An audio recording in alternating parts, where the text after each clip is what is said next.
বিপদ আপদ থাকবে না যে ঠিক মতো হয় যদি রোজা পালন। রমজান সে তো ঢাল স্বরূপ হৃদয় ভরিয়ে গাও তারি গান। রমজান সে তো ঢাল স্বরূপ হৃদয় ভরিয়ে গাও তারি গান। একটি বছর পরে আবার ফিরে আসে মাহে রমজান। মুমিন হৃদয়ে পড়বে সারা, মুমিন হৃদয়ে পড়বে সারা, উঠলো জেগে নতুন প্রাণ।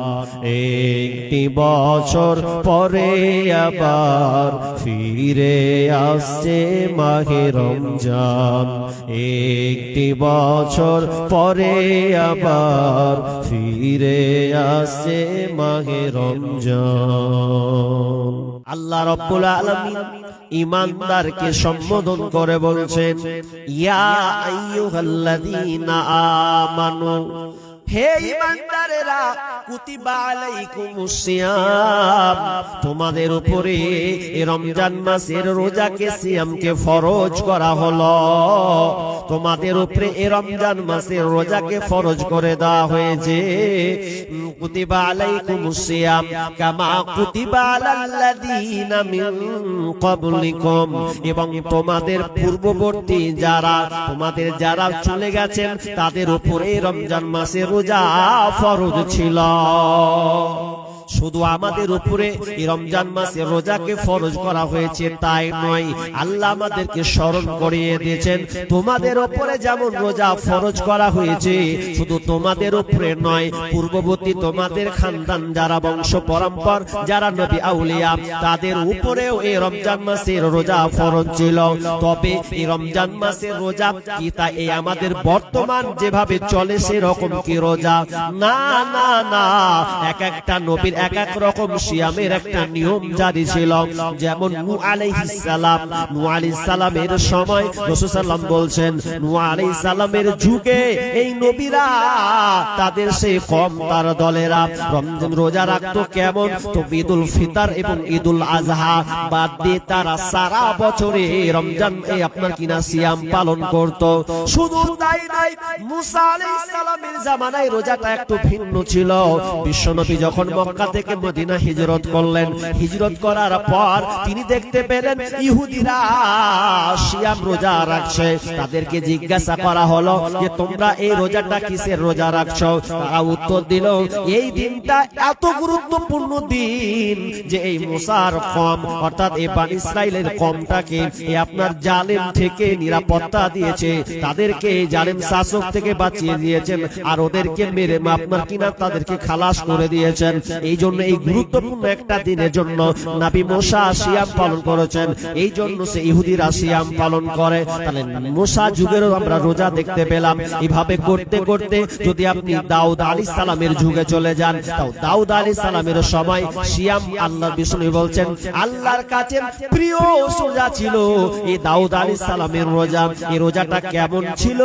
একদিন রোজা রাখতেন, একদিন করে ছাড়তেন, একদিন রাখতেন, একদিন করে ছাড়তেন। শুধু নাই, এ করতে করতে করতে করতে ঈসা আলাইহিস সালামের পূর্বে তারপরে প্রমাণ পাওয়া যায় মারিয়াম আলাইহিস সালাম তিনি বলছেন ইন্নী নাজারতু লিররাব্বিল আলামিন, ইন্নী নাজারতু লিররহমানি সাওমান।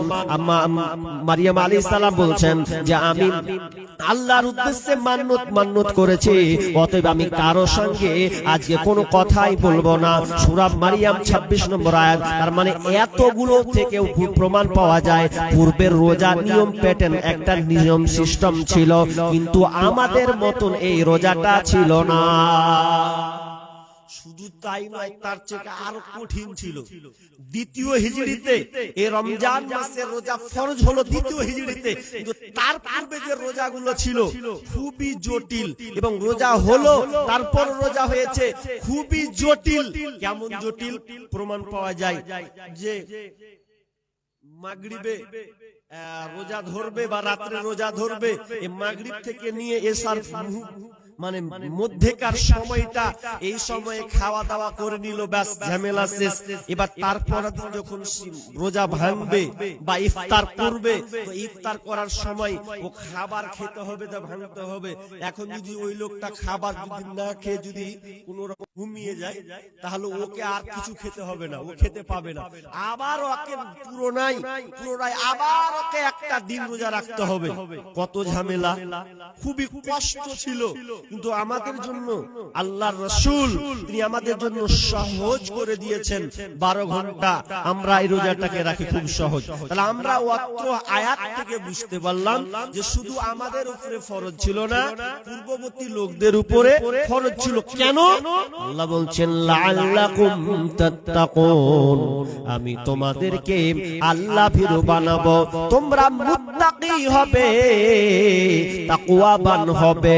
এই জন্য আমি তোমাদের উপরে এই রমজান মাসের রোজাকে ফরজ করে দিলাম। তাহলে রমজান মাসের রোজা আমাদেরকে ধরতেই হবে, কোনো বাহানা কিন্তু আমাদের চলবে না। এখনকার লোক দেখবেন, কিছু লোক আছে দেখবেন, এই যে রমজান মাস আর কটা দিন বাকি আছে, এখন থেকে লোক ওকে বলতে হবে না, ও দিন গুনবে কদিন আছে হে, আর যেদিন হয়ে গেল ওর অ্যাপেন্ডিসাইটিস শুরু হয়ে গেল, মানে কি রোজা রাখবে না, সেইগুলো মানে একদম একেবারে রোগী হয়ে গেল, বাহানা খাটাবে। এখন পাথর, খুব পাথর আছে পেটে, রোজা রাখতে পারবো না, ডাক্তারে মানা করেছে, কি আর বাহানা। একবারে একখানি করে চাঁদিতে তেল মাখ বেঁধে বলবে ব্যারাম। কি হলো চাচা? বলছে ব্যারাম হয়ে গেছি। কেন? যে সামনে রোজা আসছে, ওই জন্য ব্যারাম। রোজা রাখবে না। অনেক লোক আছে স্ত্রীকে আগে বলছে ভাত দে, লাগা দুয়ার, ভাত খুল। এখন স্বামীর মেয়ের বাঁচার লেগে ওকে ভাত খুলতে হবে, কিছু করার নাই। এখন খায়ও বসে বসে। আপনাদের এলাকায় এদিকে নাই, আমাদের বাড়ির পাশে এরকম আছে, ওর স্বামী ওর স্ত্রীকে বলছে ভাত দে না তো থোত না উড়িয়ে দেবো, ভাত দে। এখন কি করবে? স্বামীর মেয়ের কত সহ্য করবে? ভাত খুলে দিতে হচ্ছে। এখন রোজার দিনও ভাত হারাম খাচ্ছে। শুনেলেন আল্লাহ সুবহানাহু ওয়া তাআলা যারা সফর করবেন কিংবা রোজা কোন ক্রমে রাখতে পারবেন না, অসুস্থ, সে পরে রেখে দিবে। কিন্তু যারা বাহানা করবে যে আমি রোজা রাখতে পারবই নাই, তাদের শুনেলেন আল্লাহ তাআলা বলছেন ফিদিয়াতুন তুআমুল মিসকিন। কি করতে হবে? রোজা যদি রাখতে না পারো, তাহলে ওই প্রতিদিন জয়টা পারবে না, কয়টা মিসকিনকে অন্নদান খাবার দিতে হবে। তো আপনার দিনে কত টাকা খরচা হয়? যদি আপনার দিনে 100 টাকা খরচা হয়, ধরেলেন 3 বেলায় 200 টাকা, যদি 3 বেলার ভাত যদি আপনার খরচ হয়, তাহলে একদিনের খাবার মিসকিনকে দিতে হবে। তাহলে 200 টাকা দিলে অন্তত আপনাকে, আর আমি 100 টাকায় ধরছি, 100 টাকা ধরলেও 30টা যদি রোজা আপনি না রাখেন যে আমি পারবো না, সামনে পারবো না, পরেও গেলু, তাহলে আপনাকে মিসকিনকে ওই কি করতে হবে? 3000 টাকা ফেলে দিতে হবে।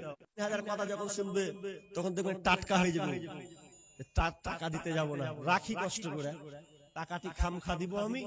জি না, মাপ নাই, আপনাকে রাখতে হবে। বিশ্বনবী বলছেন, আল্লাহ রাসূল মিম্বারে উঠলেন, মিম্বারে উঠে প্রথম ধাপ আমিন, দ্বিতীয় ধাপ আমিন, তৃতীয় ধাপ আমিন। সাহাবীরা তো আশ্চর্য হয়ে গেলেন যে আল্লাহ রাসূল এটা আবার কেমন হলো? এতদিন খুতবা দিলে, এতদিন মিম্বারে উঠলে, কোনদিন এরকম তো শুনলাম না। সাহাবীরা প্রশ্ন করছেন, মা কুনতা হাদা তাসনাউ হাদা, ইয়া রাসূলুল্লাহ আপনি এই রকম কেন করলেন? আপনাকে তো আমরা কোনদিনের আগে কোনদিন দেখলাম না। এবার বিশ্বনবী বলছেন, ও আমার সাহাবীরা, এই মাত্র জিবরিল আমিন এসেছিল।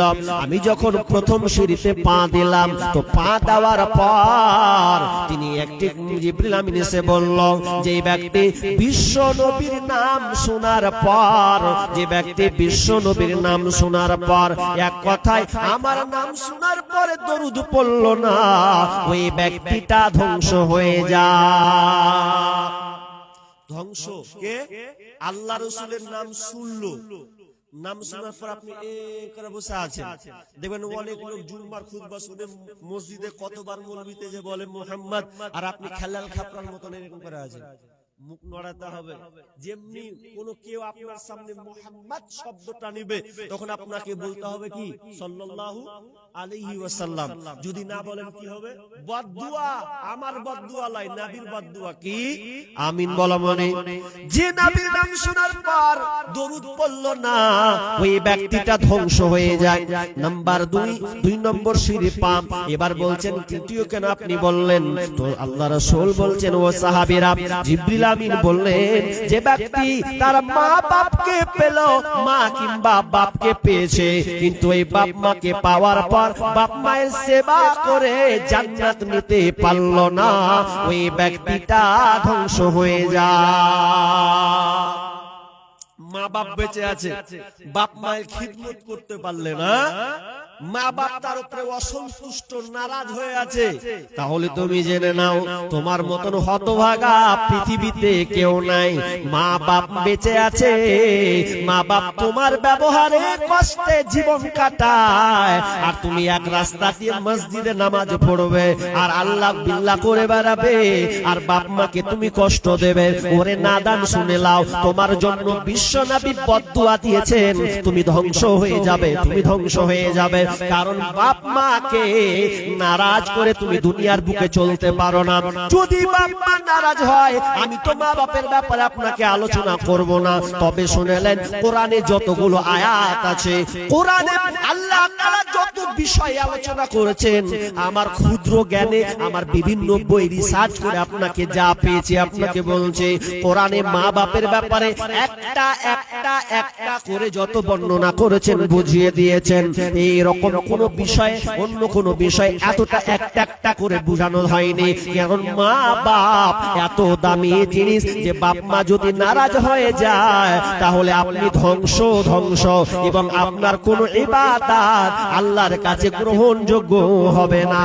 এই জন্য আপনাকে এই বাপ মায়ের খিদমত আপনাকে করতে হবে, কারণ বাপ মায়ের অবদান এতটা আছে। তুমি যেদিন বিবাহ করবে, তোমার যখন বাড়িতে সন্তান আসবে, সেদিন তুমি বুঝতে পারবে বাপ মা কাকে বলা হয়।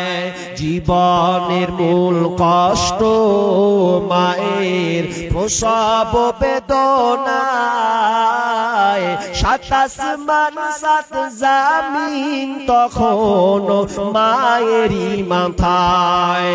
আমার সুন্দর মুখ দেখে মায়ের, আমার সুন্দর মুখ দেখে মায়ের ব্যথা যে যাই ভুলিয়া, ও আমার প্রাণের মা, মা গো মা কোথায় গেলে মোরে ছাড়িয়া, জনম দুঃখী ইয়াতিম আমি চাই না কেহ ফিরিয়া। দুঃখে কষ্টে মায়ের জীবন আমাকে নিয়া, শোধ করিতে পারিব নারী এই জীবনটা দিয়া। দুঃখে কষ্টে মায়ের জীবন আমাকে নিয়া, শোধ করিতে পারিব নারী জীবনটা দিয়া। ঘুমের মাঝে মাকে দেখে, ঘুমের মাঝে মাকে দেখে কষ্টে যাই বুক ফাটিয়া, ও আমার প্রাণের মা, মা গো মা কোথায় গেলে মোরে ছাড়িয়া, জনম দুঃখী ইয়াতিম আমি চাই না কেহ ফিরিয়া। তাহলে বাপ মায়ের আপনাকে খিদমত করতে হবে। বিষ্ণু বললেন যার বাপ মা আছে আর বাপ মায়ের খিদমত করে জান্নাত নিতে পারলো না, সে ব্যক্তিটা ধ্বংস হয়ে যাক। নাম্বার 3, যে ব্যক্তি রমজান মাস পেল কিন্তু রমজান মাস পাওয়ার পরে তার গুনাহকে মিটিয়ে নিতে পারল না, ওই ব্যক্তিটা ধ্বংস হয়ে যায়। তাহলে এই রমজান মাসকে আপনাকে খুব গুরুত্ব সঙ্গে দিতে হবে, কি কি করলে আমার এই রমজান মাসটা পুরো মোকাম্মাল হবে, আমি কামিয়াব হয়ে যাব, এই তালাশ আপনাকে করতে হবে। কদিন আলোচনা করলাম রমজান মাসের প্রস্তুতি সম্পর্কে, মিনিমাম 4টা দিন আলোচনা করেছি। আজকে আলোচনা করছি রমজান মাসের গুরুত্বটা কতটা আছে, রমজান মাসে কি আল্লাহ তাআলা রেখেছেন। আল্লাহ তাআলা একটা একটা করে বলছেন, যেমন আল্লাহ বলছেন শাহরু রমাদানাল্লাযী উনজিলা ফীহিল কুরআন, এই রমজান মাসে আল্লাহ তাআলা কোরআনকে অবতীর্ণ করেছেন। এই রমজান মাসে কোরআনকে আল্লাহ তাআলা অবতীর্ণ করেছেন। শুধু তাই নয়, এই রমজান মাসে এমন একটা দিন আছে, এমন একটা রাত আছে যে দিনটা এত গুরুত্বপূর্ণ। আল্লাহ তাআলা বলছেন ইন্না আনজালনাহু ফি লাইলাতিল কদর ওয়া মা আদরাকা মা লাইলাতুল কদর লাইলাতুল কদরি খায়রুম মিন আলফি শাহর। এই রমজান মাসে এমন একটা দিন আছে, এমন একটা সময় আছে, যেই দিনটা, যেই মাসে এমন একটা দিন আছে হাজার মাসের চেয়ে উত্তম, আর হাজার মাসের চেয়ে এত উত্তম আপনার তো আয়ুতে কুলাবে না, আপনি কয় বছর বাঁচবেন। অথচ এই একটা দিন যে আপনার হাজার মাসের চেয়ে উত্তম আছে। শুধু তাই নয়, আল্লাহ সুবহানাহু ওয়া তাআলা যখন রমজান মাস যখন আগমনের প্রথমে যেমন শুরু হয়ে যাবে, প্রথম দিন যখনই পড়ে যাবে, তখন আল্লাহ রাসূল বলছেন ইজা দাখালা রমাদান ফুতিহাত আবওয়াবাস সামা, যখন রমজান মাস চলে আসে তখন আসমানের দরজাগুলোকে ওপেন করে দেওয়া হয়। ওয়া গুল্লিকাত আবওয়াবাল জাহান্নাম, এবং জাহান্নামের দরজাগুলোকে বন্ধ করে দেওয়া হয়। ওয়া সুলসিলাতিশ শায়াতিন, এবং শয়তানকে জিনজির দিয়ে বাঁধা হয়। কেন কেন কেন শয়তানকে জিনজির দিয়ে বাঁধা হবে কেন? আল্লাহ তো বলে দিয়েছেন লাআল্লাকুম তাত্তাকুন, ওরে আমার বান্দা রে, তোদেরকে আমি মুত্তাকি বানাবো। এই জন্য মুত্তাকি বানাবো, এটা একবার প্রেটেন একটা তো মুত্তাকি বানাবেন। আচ্ছা হাজি, একটা কথায় দিয়ে নিয়েছেন কিনা দেখেন তো। আমি 3 নম্বরে বললাম, রাসূল বললেন যে রমজান মাসে শয়তানকে জিনজির দিয়ে বাঁধা হয়। আচ্ছা, শয়তানকে যদি জিনজির দিয়ে বাঁধা হয় তাহলে মানুষ তাহলে পাপ কাজ করবে না? তো এরপরে তো মানুষ পাপ করে কি করে না? করে না? অনেক লোক চুরুক চুরুক করে লুকিয়ে লুকিয়ে বেরি টানে, চুরুক চুরুক চা খায়। হাজির শয়তানকে যদি জিনজির দিয়ে বেঁধেই দিলে ও লোকটা এমন কাজ করতে গেল কেনা ফিরে আসতো? প্রশ্ন আসবে কি আসবে না? আসবে তো আসবে। তো অত আপনাকে লজিক দিব না, একটা সামান্য একটা উদাহরণ দিই। কি উদাহরণ? আপনারা জাকির নায়েকের লেকচার শুনেন, শুনেন কিনা? ডক্টর জাকির নায়েক লেকচার শুনেন তো? ডক্টর জাকির নায়েকের এই পর একটা প্রশ্ন আছে যে শয়তানকে জিনজির দিয়ে বাঁধা হয় তো মানুষ অপরাধ করে কেন, খারাপ কাজে আবার হাত লাগায় কেন? তো তিনি শর্টকাটে, কত বিচক্ষণ লোক ছিলেন যে শর্টকাটে তিনি উত্তর দিচ্ছেন। আচ্ছা, বাঘ, বাঘ খাঁচার মধ্যে থাকে তো নাকি? বাঘ খাঁচার মধ্যে আছে। এখন ওই বাঘটা খাঁচার মধ্যে আছে, ওই খাঁচার মধ্যে থেকে এখন আপনি যদি ওই বাঘটার সামনে এসে দাঁড়ান, খাঁচার সাইডে আপনি এসে দাঁড়ান, আপনি যদি তার কাছাকাছি হয়ে যান তাহলে দেখবেন বাঘ আপনাকে কিন্তু আক্রমণ করার চেষ্টা করবে। যদিও বের হতে না পারে, যদি আপনাকে মৌকা পেয়ে যায় তাহলে তৎক্ষণাৎ আপনাকে ধরে ফেলবে, কারণ বাঘ একটা হিংস্র প্রাণী, ও আপনাকে পেলে কিন্তু ছাড়বে না। তো আপনি ওই বাঘটা খাঁচাবন্দি বাঘটার কাছে যদি আপনি কাছাকাছি যান তাহলে বাঘটা আপনাকে ধাওয়া করবে পাওয়ার জন্য, খাবার জন্য।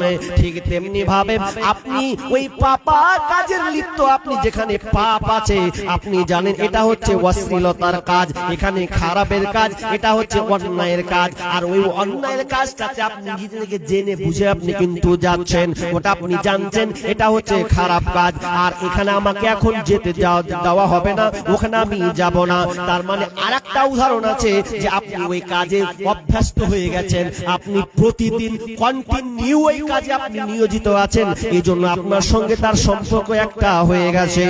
ডক্টর জাকির নায়েক বলছেন যে যারা বাঘের কাছে এসে তারা তাকে তো ধাওয়া খেতে হবে, ঠিক তেমনি ভাবে যদি মদের কাছে গিয়ে ভিড়তে হয় তাহলে ওকে মদের আক্রমণ, ওকে মদ হাত ধরতে হবে। তাহলে এইরকম করে তার পাপের কাজে তাকে নিমজ্জিত হয়, হয়, তার মানে আমরা বুঝতে পারলাম আমরা পাপের কাজে নিজে থেকে আমরা নিয়োজিত হওয়ার চেষ্টা করি।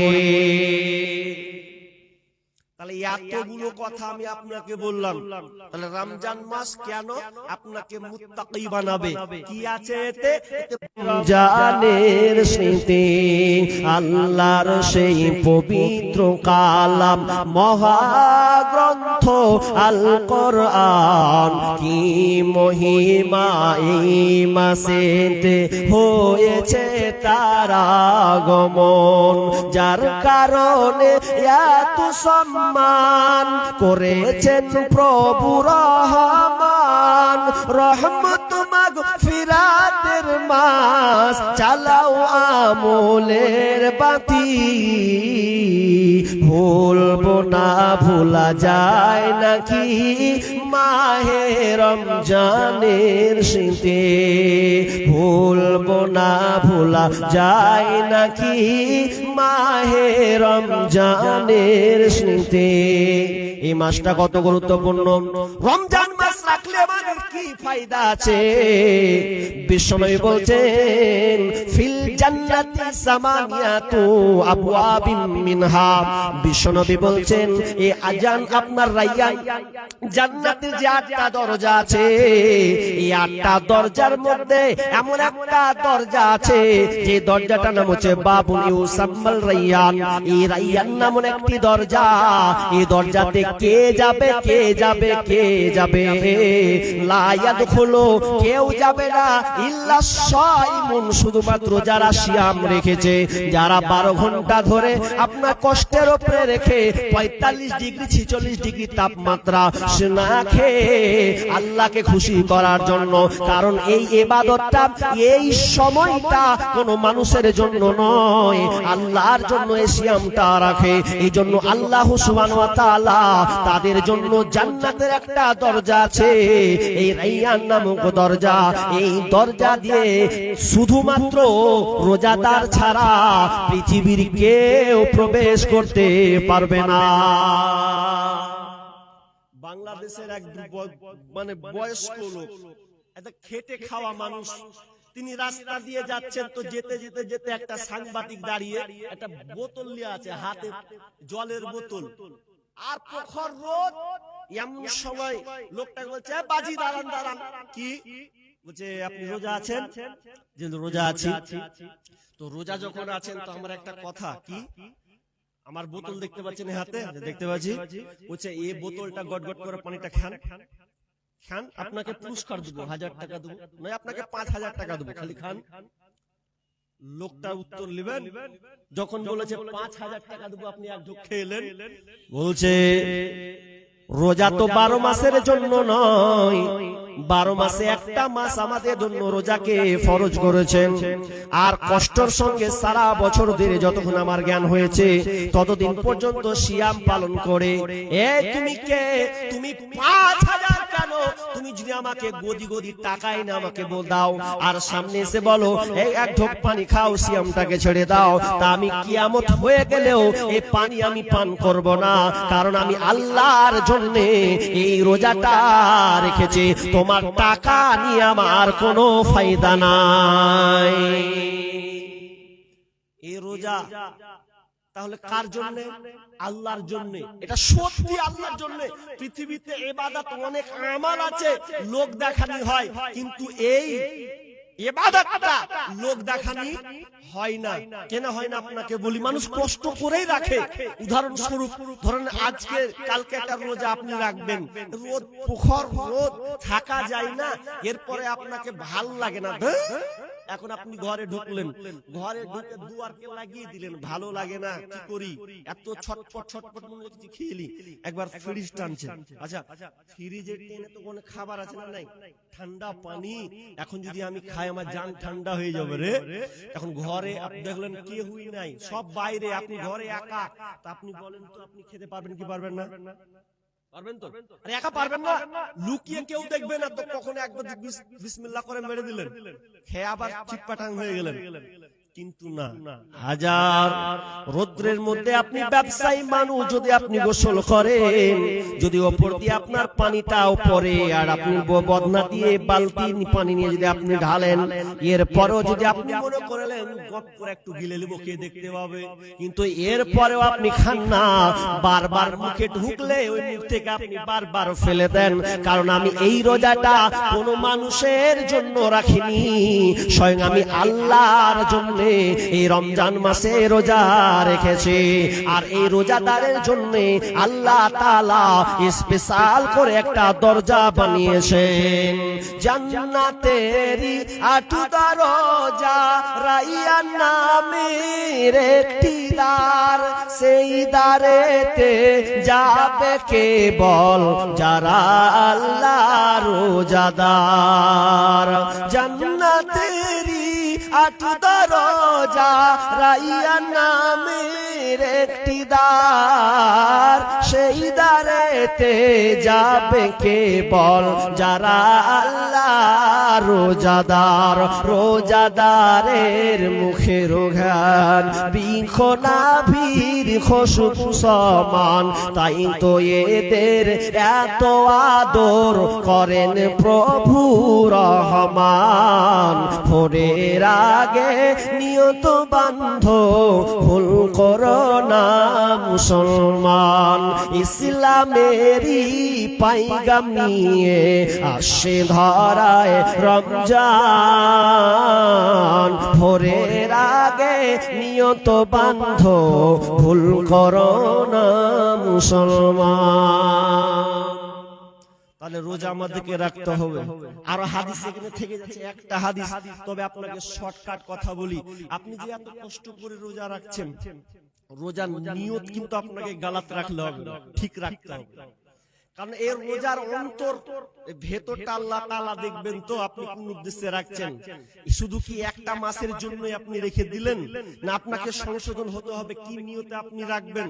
হাদিসে নাই মান শামা রমাদানা ঈমানাও ওয়া ইহতিসাবা গুফিরা লাহু মা তাকদ্দামা মিন যামবি। তাই তো এই হাদিসটা মুলবির মুখে শুনবেন, সামনে আসছে। তো এটা দুইটা শর্ত আছে, একটা ঈমান। আমার আগের পূর্বের বক্তা তিনি শিরক সম্পর্কে আলোচনা করেছেন, তার মানে ওখানে ঈমান বিষয় লুকিয়ে আছে। আমি ওটার বলছি না, আপনাকে ঈমানকে আগে ঠিক করতে হবে, বামানা ইখতিলাস নিয়ত আপনাকে শুদ্ধ করতে হবে, আখলাক আপনার এই নিয়তটা পরিশুদ্ধ করতে হবে। আপনি কি হিসাবে রাখছেন, শুধু কি একটা মাস রেখে পালিয়ে যাবেন? না, এই জন্য না। কারণ আল্লাহ তাআলা রাসূল বলছেন ইন্নাল্লাহা লা ইয়ানজুরুহু ইলা সুওয়ারিকুম ওয়া আমওয়ালিকুম। আল্লাহ তাআলা তোমার সৌন্দর্য এবং তোমার মাল সম্পদের দিকে তাকাই না, কিসে তাকাই? ওয়ালাকিন ইলা কুলুবিকুম ওয়া আমালিকুম। আল্লাহ রাসূল বলছেন আল্লাহ তাআলা দেখেন তোমার কলব, তোমার অন্তর, তোমার অন্তরটা দেখে এবং তোমার কাজটা, তোমার কাজের নিয়তটা কি আছে এটা আল্লাহ তাআলা দেখেন। তাহলে আপনার নিয়তটাকে আপনাকে ঠিক করতে হবে। দেখবেন অনেক লোক রমজান মাসে এত কষ্ট করে রোজা রাখে, অথচ দেখবেন রোজা রাখা অবস্থায় মিথ্যা কথা বলে, কি বলে না? বলে তো, মিথ্যা কথা বলে না? এত মিথ্যা কথা বলে, আল্লাহু আকবার। ব্যবসায়ী মিথ্যা কথা, প্রেমিক প্রেমিকাকে মিথ্যা কথা বলে না? মিথ্যা কথার সয়লাব চলছে। মাল্লাম ইয়াদা কাওলা যুর, রাসূল সাল্লাল্লাহু আলাইহি ওয়াসাল্লাম বলছেন যে ব্যক্তি মিথ্যাকে ছাড়তে পারলো না, ওয়া আমালা বিহি, এবং তার দৈনন্দিন যে কাজটা খারাপ কাজ, এগুলোকে সে কি করতে পারে না, ছাড়তে পারলো না, তাহলে তার না খেয়ে থাকার কোনো কল্যাণ নাই, না খেয়ে থাকার কোনো ফায়দা নাই। অতএব আপনি রোজা আছেন, মিথ্যা কথা বলবেন না। অথচ দেখবেন মিথ্যা কথা কাতে হয়, মোবাইলে হয় না? মোবাইলে মিথ্যা কথা হয়তো নাকি? মোবাইলে এত মিথ্যা কথা আপনি বলেন। এই মোবাইল নাম হলো মোবাইল চৌধুরী। এই মোবাইলটার নাম হচ্ছে মোবাইল চৌধুরী। এই মোবাইল দিয়ে অহরহ মিথ্যা কথা বলা হয়। কত যে আপনি মিথ্যা কথা বলেন তার সীমা নাই। এর জন্য আপনাকে সতর্ক থাকতে হবে, আপনাকে সতর্ক হতে হবে, যাতে আমার এই রমজান মাসের কষ্টটা রমজান মাসের এই মেহনত আপনি এত কষ্ট করে রাখছেন, খবরদার আল্লাহ রাসূল যেগুলো বিরত থাকতে বলেছেন, খাওয়া পান করা, স্ত্রীর সঙ্গম, এগুলো দিনের বেলা হারাম, রাতের বেলা করতে পাবেন, কিন্তু যদি আপনি দিনের বেলায় করে দেন তাহলে গলাত আপনার ভুল। তো এটা আপনি আজকে বলতে পেলাম না, অনেক কথা আছে, সংকীর্ণ সময়, সংক্ষিপ্ত সময়, এজন্য আমি বলতে পারলাম না। তবে চেষ্টা করবেন ভাই, সামনে রোজার যারা নিয়ত করছেন বা রাখবেন, আমার আগের বক্তব্য আছে রমজানের প্রস্তুতি সম্পর্কে কয়েকটা টিপস সোশ্যাল মিডিয়াতে আছে, আপনারা দেখবেন কি কি করবেন, কি কি নিয়ত করবেন, কোন কাজটা রেডি করবেন, এই ব্যাপারে বিস্তারিত আলোচনা আছে। তবে আমরা ওগুলো থেকে উদাসীন গাফিল হয়ে গেছি। জি না, এখন থেকে ইচ্ছা করুন পাপ কাজ আর করবেন না, যত জেনায় লিপ্ত আছেন ছাড়ুন, ছেড়ে দেন, করবেন না। আপনি যত অশ্লীলতা আছে এগুলো আপনি বহিষ্কার করুন, না আপনাকে করতে হবে। যদি এইগুলো কাজ ত্যাগ না করেন আর ত্যাগ না করে আপনি রোজা রাখার চেষ্টা করবেন, তাহলে আপনার কষ্ট করাই হবে।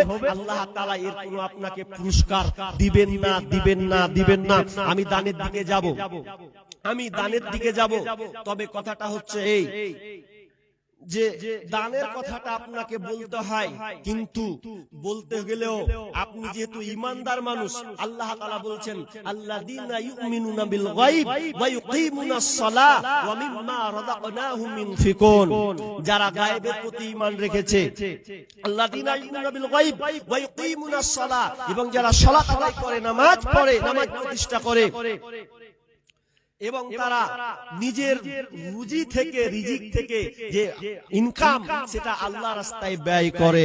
তাহলে ঈমানদারের বৈশিষ্ট্য খালি নামাজ রাখা নয়, ঈমানদারের বৈশিষ্ট্য শুধু খালি গায়েবের প্রতি ঈমান রেখে দিল আর নয়, তার পাশাপাশি এটাও একটা ঈমানদারের বৈশিষ্ট্য যে আপনি যে ইনকাম করেছেন, এই ইনকাম থেকে আপনাকে আল্লাহর রাস্তায় খরচ করতে হবে, আপনাকে দিতে হবে, এটা আমাকে বলতে হবে। কেন আজকে আমি রাস্তায় ট্রেনে আসতে আসতে রায়গঞ্জ আগে পর্যন্ত আমি ট্রেনে যখন আসছিলাম, কুলিক ট্রেনে, তো ট্রেনটাতে যখন আসছিলাম তো একটা ভিডিও দেখলাম, তো আমি ওনার নামটা জানতাম না, শরীফুল ইসলাম, ডক্টর কামরুল ইসলাম সম্ভবত, হ্যাঁ ডক্টর কামরুল ইসলাম।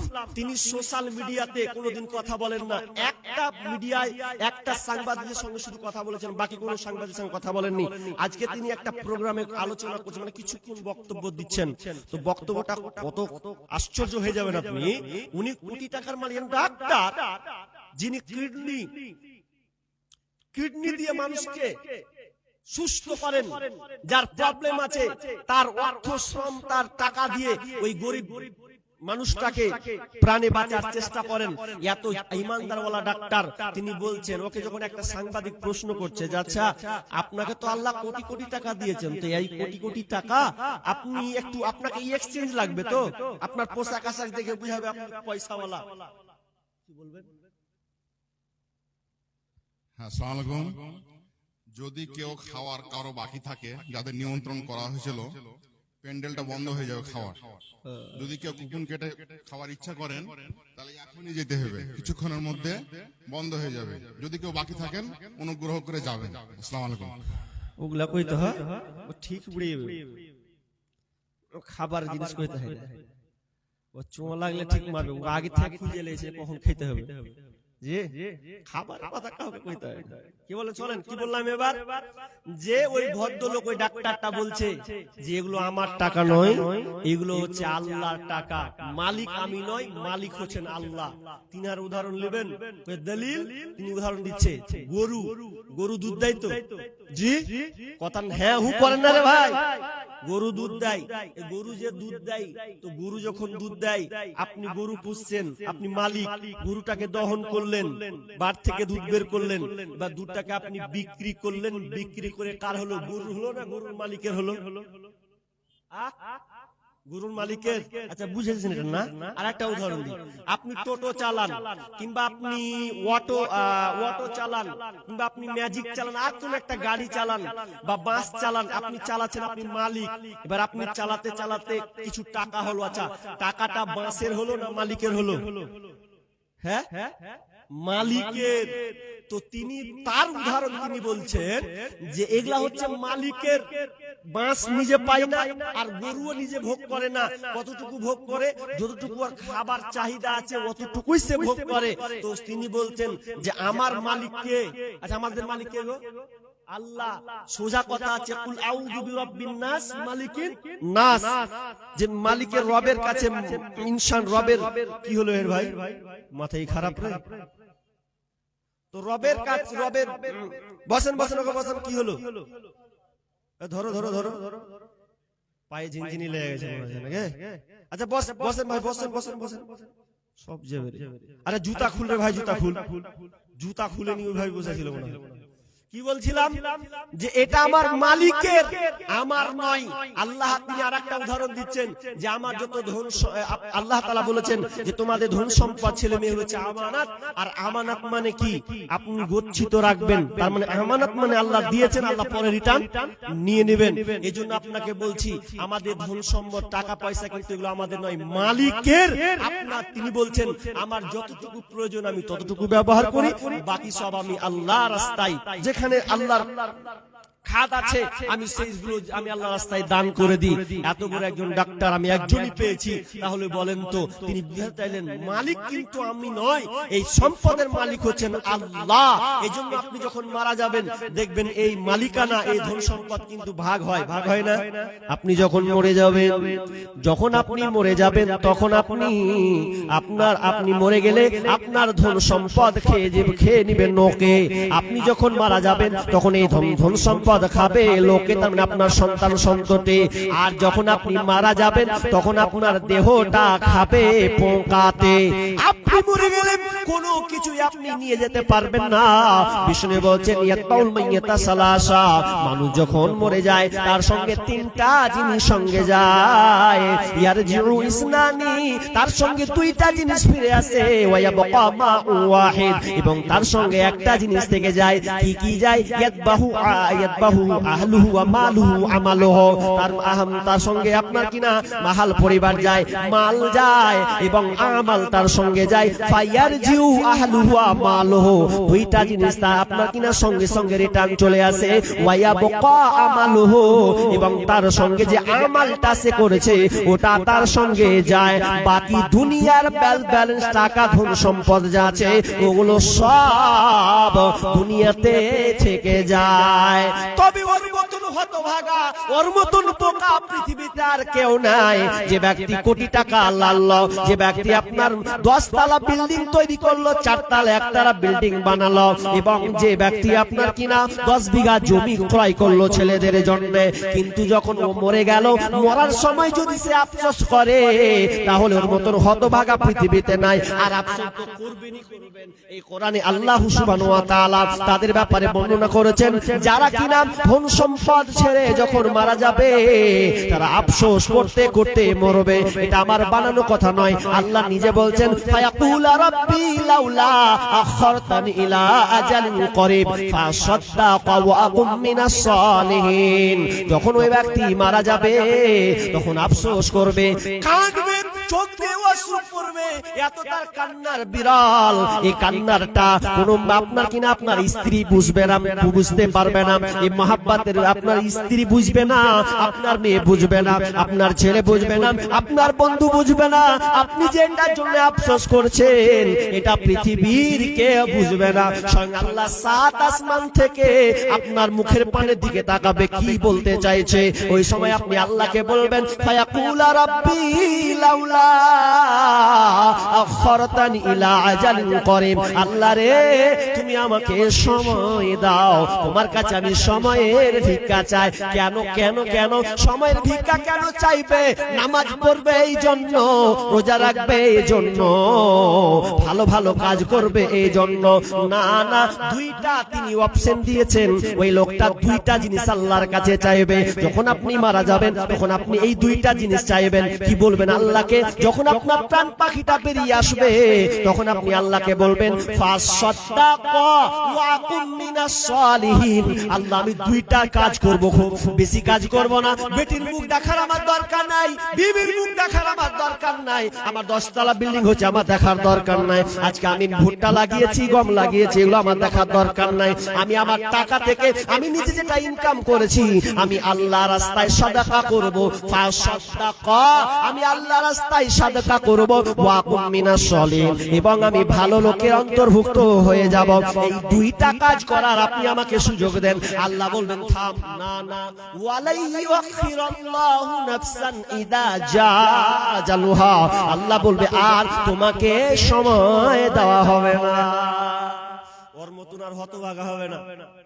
কামতে কামতে কামতে কামতে চোখের সামনে সব মালামাল, 4 কোটি টাকার মালিক, 10 কোটি টাকার মালিক, 1 লাখ টাকার মালিক, 4 বিঘার মালিক, 10 বিঘার মালিক, এই কামতে কামতে কামতে তার রূহটা বেরিয়ে চলে যাবে, বাঁচার কোনো কায়দা নাই। তো ওর মতন হতভাগা কেউ নাই। কথায় আছে না, থাকতে গুরু বইনা হাল, তার দুঃখ সর্বনাশ।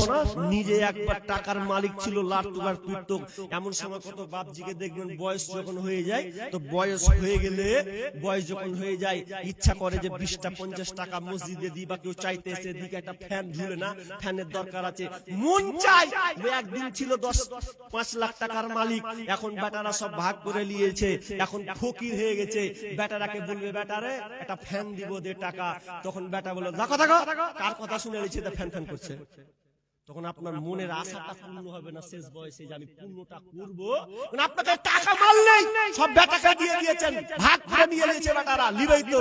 আর হচ্ছে বর্তমানে তাই, যে বেটা হয় না জি, বেটা 4টা বেটা, তো একটা বেটা 4 বেটা, বড় বেটা বলছে আমি একলা খাওয়াতে পারবো না। তোরা কি করতে আছিস? বলছে কি করবি? পালি কর। মৌলবি যেরকম সিস্টেম পালিয়েছে, তোরা পালি কর। আমি সোমবার মূলতি বুধবার বাপকে মৌলবির মতন পালি সিস্টেম করে দিলে ভাত ঢুকা, ভালো আর মন্দ, গেল আর গেল, হ্যালো, এই কোনো গুরুত্ব নেই। এইরকম মা বাপের সঙ্গে আজকে ছেলেরা ব্যবহার করছে। আচ্ছা বলেন তো বাপজি, আপনাকে আমি বলছি, আচ্ছা ওই ছেলে যদি আপনার সঙ্গে এইরকম গাদ্দারি করে ব্যবহার করে, আপনি বলেন তো মরে গেলে আপনার দাসাটা কি হবে? ওই ছেলে আপনার লেগে দান সাদকা করবে? তোমার গুনাহ দিন ফুরাইয়া যাবে, জৈবনে লাগবে ভাটে। ওই যে দেখো ডাকিতেছে তোমায় কবরে মাঠে, ওই যে দেখো ডাকিতেছে তোমায় কবরের মাঠে। ওই যাই রে দুনিয়া ছাড়িয়া, মসজিদের ওই পালকে আয়না দুলা দেই সাজায়া, তারে জনমের লাগিয়া। মসজিদ না দুলা দেই সাজায়া, তারে জনমের লাগিয়া। এই বাড়ি লাগিয়া কত করলাম মারামারি, মামলা মুকাদ্দমা করে উড়াইলা রে করে। আজকে তুমি যাবে চলে, আজকে তুমি যাবে চলে, সব কিছু ফেলিয়া। মসজিদের ওই পালকে আয়না দুলা দেই সাজায়া, তারে জনমের লাগিয়া। আবার কেমন যুগ আইলো রে, ঈমানকে খাইলো। আবার কেমন যুগ আইলো, আবার কেমন যুগ আইলো রে, ঈমানকে খাইলো। আবার কেমন যুগ আইলো, যুবক যুবতীর মোবাইলে চলছে শুধু হ্যালো। আবার কেমন যুগ আইলো রে, ঈমানকে খাইলো। আবার কেমন যুগ আইলো, রং নাম্বারে ফোন করিল, রিসিভ করিল মেয়ে। রং নাম্বারে ফোন করিল, রিসিভ করিল মেয়ে। প্রথম লগ্নে প্রেম কাহিনী উঠালো জমিয়ে, আর দ্বিতীয় লগ্নে, আর দ্বিতীয় লগ্নে প্রেম আগুনে দুজনকে পুরাইল। আবার কেমন যুগ আইলো রে, ঈমানকে খাইলো। আবার কেমন যুগ আইলো, মেয়ে হাতে মোবাইল নিবে, ফেসবুক চালাবে তাই। ওয়েটিং রত বসে আছে প্রেমিকি তাহার, মেয়ে হাতে মোবাইল নিবে, ফোন ফেসবুক চালাবে তাই, মেয়ে হাতে মোবাইল নিবে, ফেসবুক চালাবে তাই, ওয়েটিং রত বসে আছে প্রেমিকি তাহার।